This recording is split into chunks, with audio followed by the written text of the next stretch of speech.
Kita nih kalau sedekah ekstrim mikir. Duh, sedekah ekstrim. Duh, sedekah. Nggak bisa. Kan sedekah tolak bala. Nah, tinggal Bapak diskusi aja sama istri tercinta. Bikin Allah takjub. Nanti Allah bikin takjub Bapak. Apa yang Bapak bisa bikin takjub Allah? Apakah Bapak mau sedekah ekstrim?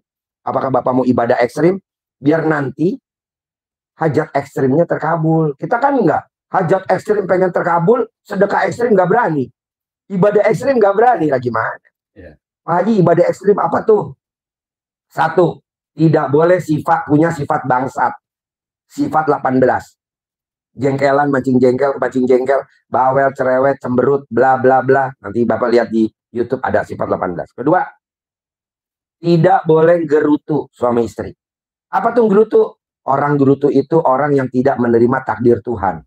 Orang yang tidak menerima takdir Tuhan, dia melakukan 3 kesalahan. Apa tuh? Mikir, komen, ngeluh. Nah, Bapak kalau udah mau terkabul, nggak boleh mikir, komen, sama ngeluh. Nah, terakhir yang ketiga. Bunda-bunda wajib punya pembersih ini di rumah. Ini bisa banget buat bersihin segala noda yang nempel di kain. Gak cuma itu loh, pakaian kuning bisa jadi putih lagi kalau dicuci pakai ini, Bun. Yang paling aku suka, Uniclean ini bisa basmi kuman sama jamur. Nyuci jadi lebih bersih deh, Bun. Gak percaya? Nih, lihat sendiri hasilnya. Buruan check out sekarang biar cuciannya jadi lebih bersih.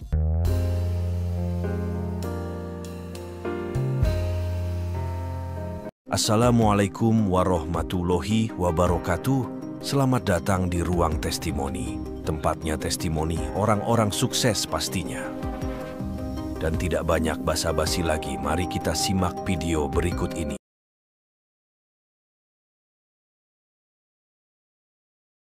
Saya sekarang ini lagi banyak utang yang harus berdua. Oh, berdua? Iya, sama istri. Sama istri. Jadi gini Pak, kalau ilmu RDAY itu utang lunas tanpa bayar, tanpa nyicil, tanpa jual aset. Tapi kalau Bapak udah terbersit utang lunas harus jual aset, ilmunya RDAY nggak berlaku. Jadi Bapak terbersit dulu di pikirannya utang lunas tanpa bayar, tanpa nyicil, tanpa jual aset. Emang ada? Ya nggak ada, cuma ada di sini doang. Di luar nggak ada Pak. Di mana-mana harus utangnya dibayar. Di mana-mana. Tapi di sini nggak mau saya nggak mau bayar. Di mana-mana yang namanya utang ya harus dicicil. Oh, di sini saya nggak mau. Di mana-mana yang namanya utang ya harus jual aset. Kalau di sini saya nggak mau. Buktinya apa? Buktinya Bapak waktu kecil umur 3 tahun, 4 tahun, 5 tahun, ini berlaku semua. Bapak main bola, terus Bapak nendang kaca rumah tetangganya pecah. Itu yang ganti kaca rumah tetangganya siapa? Orang tua Bapak, bukan Bapak dong. Orang tua Bapak, Bapak masih umur 3 tahun. Betul. Setuju. Jadi Bapak bertingkah aja. Berulah di muka bumi ini. Yang tanggung jawab siapa? Allah. Yakinin itu. Ini enggak. Kita yang utang, kita yang bayar. Oh, goblok. Kita yang utang, yang bayar Allah dong. Maksudnya yang bayar kita. Kita mah ngutang aja. Ngutang aja. 1 triliun, 1000 triliun. Ngutang aja. Ngapain bayar? Yang bayar siapa? Allah Subhanahu wa Ta'ala. Ini enggak. Kita ngobrol sama istri. Salah saya ya. Bapak kalau manggil istri apa? Mami. Salah saya ya Mami ya. Oh begitu dulu kita nggak usah ngutang ya. Nggak bisa. Emang harus ngutang lah. Kan kita nggak punya duit. Pengen ngutang. Riba. Itu mah nanti urusannya sama Allah. Tenang aja pasti lunas. Tapi memang ini pemikirannya beda sama motivator-motivator di luar sana. Karena di luar sana kan waras. Kalau di sini nggak waras. Tapi kan hasilnya waras. Kalau di sana kan. Kalau pengen lunas. Ikut usaha ini. Kalau pengen lunas, ikut program ini. Kalau pengen lunas, ikut multi level marketing ini. Tapi bayar juga. Kalau ini kan nggak bayar, gratis. Nyambung nggak nih? Saya nerangin. Saya main bola, umur 3 tahun. Saya tendang bolanya, kaca rumah tetangga saya pecah. Yang ganti orang tua. Yang ganti orang tua saya. Karena saya di atas orang tua. Nah, begitu juga kalau Bapak punya anak. Anaknya nakal. Di sekolah, yang tanggung jawab emang tuh anak. Yang dipanggil orang tuanya, bos. Nggak mungkin yang dipanggil kakaknya. Ya nggak mungkin lah, orang tuanya dulu. Kalau orang tuanya nggak ada, barulah kakaknya. Atau kamu tinggal sama siapa, dia yang tanggung jawab. Nah kita, siapa yang tanggung jawab? Allah Subhanahu wa Ta'ala lah. Ngapain mikirin utang? Saya mah bertingkah aja sono sini. Ada yang ngancam-ngancam. Awas ya, santai bos. Tuhan nggak pernah ngancam bos. Kalau dia ngancam, Nanti sama Allah suruh pulang, belum waktunya mati, dia harus mati. Kenapa? Lu belagu bener lu. So ngancem-ngancem pulang lu ke rahmatullah, mati. Kenapa? Ketabrak kereta. Atau kenapa banyak hal. Nah, tenang aja. Jadi selama Bapak mikir sampai kiamat utangnya nggak lunas. Emang nggak boleh mikir? Nggak boleh. Kalau ilmu RDAY, kalau ilmu luar sih emang mesti mikir. Ya Bapak berobat dulu di luar. Nanti kalau di luar udah angkat tangan, baru berobat ke saya. Jadi saya khusus nanganin yang udah stadium aja. Kalau belum stadium, lo berobat dulu di luar deh. Begitu. Nah, repotnya nih tamu RDAY, udah berobat ke RDAY, masih berobat keluar. Oh nggak boleh? Nggak boleh dong. Overdosis. Kita udah berobat ke Cipto, minum obat dari dokter Cipto Mangunkusumo. Kita berobat juga di MMC Kuningan. Terus obatnya diminum. Nggak bisa. Lo kalau udah berobat ke Cipto ya di Cipto. Pindah nih sekarang berobatnya kemana? Rumah sakit Hermina. Ya minumnya rumah sakit Hermina dong. Karena Bapak udah berobatnya ke sini, yang dipraktekin ilmu saya. Jangan praktek lagi ilmu yang kemarin Bapak datang itu. Harus bayar admin. Harus bayar. Di sini kan nggak ada admin. Nggak ada. Nah, jadi Bapak harus, ini berlaku semua kalau pengen terkabul. Itu dibenerin. Tapi kalau Bapak yakinnya, di mana-mana kan yang namanya utang harus dibayar. Ya udah, gugur ilmu saya. Kan Bapak udah ngomong begitu tadi. Nah, jangan dong. Jadi yakin bahwa utang kita pasti Allah yang lunasin. Pasti. Mau 1 miliar, mau 1000 miliar, mau 1000 triliun, mau 7000 triliun, pasti nanti Allah yang bayar dengan caranya Allah. Barusan ada tamu saya 2010 dia utangnya 1 miliar, utang saya 2 miliar di 2010. Di 2014 utang saya lunas, utang dia 17 miliar. Berobatlah ke RDAY, lunas. Sekarang dia datang lagi ke sini, utangnya 24 miliar. Saya bilang sama dia, bos tenang aja, nanti ada yang lunasin utang kamu. Kalau kamu mikir, gua angkat tangan. Nih gua kasih duit 1 juta. Mana ada guru ngasih ke pasien 1 juta? Nggak ada lah. Kayak tadi tuh anak kecil, saya kasih 200.000.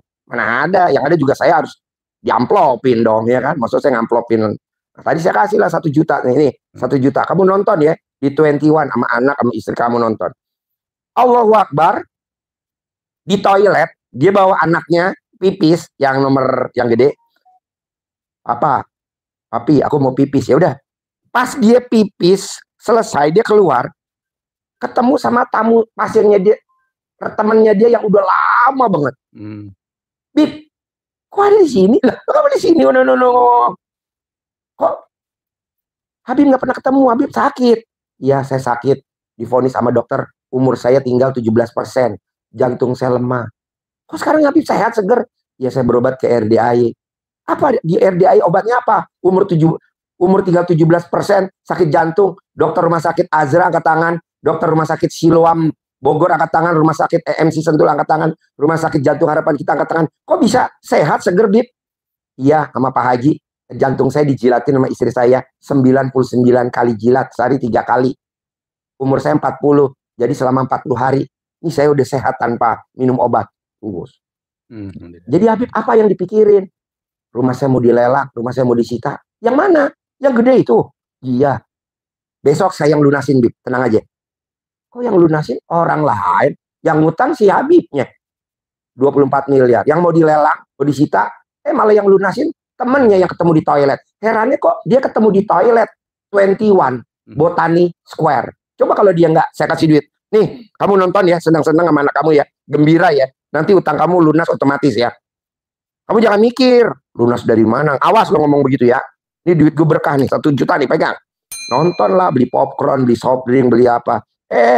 Lunasnya ketemunya di mana? Ketemunya di toilet 21. Kan kalau Allah mau kasih jalan lewat mana aja. Betul. Tapi yakinin dulu, utangnya pasti lunas, rumahnya nggak disita, rumahnya nggak dilelang. Tapi kalau kita pemikirannya, waduh, besok Senin mau dilelang. Ucapan adalah doa. Lelang bener. Ilmunya di sini emang agak nyeleneh, tapi manjur. Gitu. Kayak contoh nih. Ji, gue divonis sama dokter sakit leukemia. Terus posisi bos ada di mana? Ada di ruang isolasi. Habis dari ruang isolasi, ya ruang jenazah lah. Nggak ada ruang isolasi. Balik lagi mundur. Terus ngobrol. Ya udah. Pernah gak kamu sedekah ekstrim? Belum pernah. Berani nggak kamu sedekah ekstrim? Berani. Ya udah, kamu kerjanya apa? Polisi. Pangkat kamu apa? AKBP. Gajinya berapa? 8 juta. Sama remon-remonnya berapa? Dibuletin dah kira-kira 10 juta. 10 juta kali 12 jadi 120 juta. Mobil kamu berapa? 5. Sedekahin salah satu. Sekarang hidup pangkatnya bintang 1, bos. Kita nih kalau suruh sedekah ekstrim mikir. Sedekah ekstrim. Sedekah. Nggak bisa. Kan sedekah tolak bala. Nah tinggal bapak diskusi aja sama istri tercinta. Bikin Allah takjub. Nanti Allah bikin takjub bapak. Apa yang bapak bisa bikin takjub Allah? Apakah bapak mau sedekah ekstrim? Apakah bapak mau ibadah ekstrim? Biar nanti hajat ekstrimnya terkabul. Kita kan enggak. Hajat ekstrim pengen terkabul, sedekah ekstrim nggak berani. Ibadah ekstrim nggak berani. Lagi mana? Pak Haji, ibadah ekstrim apa tuh? 1. Tidak boleh punya sifat bangsat. Sifat 18. Jengkelan, mancing jengkel, bawel, cerewet, cemberut, bla bla bla. Nanti bapak lihat di YouTube ada sifat 18. Kedua, tidak boleh gerutu suami istri. Apa tuh gerutu? Orang gerutu itu orang yang tidak menerima takdir Tuhan. Orang yang tidak menerima takdir Tuhan, dia melakukan 3 kesalahan. Apa tuh? Mikir, komen, ngeluh. Nah, bapak kalau udah mau terkabul, nggak boleh mikir, komen, sama ngeluh. Nah, terakhir yang ketiga, bangun jam 00. Senyum, mandi pagi, tahajud, baca Quran. Sebelum azan udah harus duduk di masjid. Kalau istrinya sebelum azan udah duduk di sajadah pakai mukena. Bapak umurnya berapa? 76. Selama 76 hari. Ibu umurnya berapa? 56. Selama 56 hari. Itu aja. Nanti sebelum 76 hari, ada yang baru sehari terkabul, ada yang 2 hari terkabul. Paling lama 76 hari. Gitu. Dari? Kita biasa tidur malam. Apa? Enggak, kan harus kalau tahajud kan harus tidur dulu. Gitu. Itu kalau orang normal. Ini kan pengobatan nggak normal. Nggak tidur, bos. Kalau tidur kebablasan lu. Apa gue tidur nih sekarang nih? Bentar lagi jam 12. Nggak tidur. Gue nggak pernah tidur, bos. Nggak apa-apa. Tahajudnya jam 00. Jam 00 bangun. Mandi. Tahajud. Baca Quran 12 juz. Sebelum azan bapak udah duduk di masjid. Ibu di sajadah pakai mukena. Lanjutin lagi baca Quran. Sampai matahari terbit. Tiap hari. Nanti utangnya otomatis lunas sendiri. Ji, buktinya bangun jam 00 bisa kaya raya tajir melintir. Emang ada contohnya? Cristiano Ronaldo, Hotman Paris Utapaya, itu kan jam 00 dia selalu mandi. Kita aja belum pernah praktek. Coba praktek. Kaya, bos. Gak ada serinya duit. Itu. Kerja. Bos, zaman sekarang udah gak zamannya kerja, bos. Duit ngejar kita. Udah gak level kita ngejar duit. Ini kan kita ngejar duit. Cari klien. Cari nasabah. Cari itu, downline. Cari, ngapain nyari? Duit nyari kita, ngapain kita nyari duit? Ini kan kebanyakan orang nyari duit. Udah nggak level, bos. Duit nyari kita. Bisa? Ya bisa lah, masa nggak bisa. Kayak saya, emang nyari pasien. Ini kan pasien nyari saya. Saya buka jam 12 malam, nanti praktek juga pasti pada nungguin. Nggak mungkin pada bubar. Iya, malah ada yang datang dari pagi. Malah ada yang datang dari siang. Harus kan bubar. Ngapain nungguin nggak jelas? Udah kandang embe. Anak yatimnya lari-lari. Aduh. Tenang aja, bos. Duit nyari kita. Pasien nyari kita. Kita nggak nyari pasien. Ngapain juga kita nyari pasien. Pasien nyari kita. Buktinya. Tadi kan ada yang datang dari pagi nggak pulang-pulang. Ada yang datang dari siang nggak pulang. Sama. Oh sama. Bapak. Coba deh. Saya mau bukanya jam 1 aja. Pasti nggak pada pulang nungguin saya. Iya, nah maksud saya. Bisa gak ibu sama saya sama prinsipnya. Harapan saya, semoga siapa saja yang telah menonton video ini jadi terinspirasi, dan saya doakan semoga semua hajat Bapak Ibu semuanya bisa cepat terkabul, dan saya doakan Ibu Bapak semuanya bisa secepatnya datang ke RDIY dan bertemu dengan Pak Haji dan anak-anak yatim tentunya. Amin amin ya rabbal alamin. Assalamualaikum warahmatullahi wabarakatuh.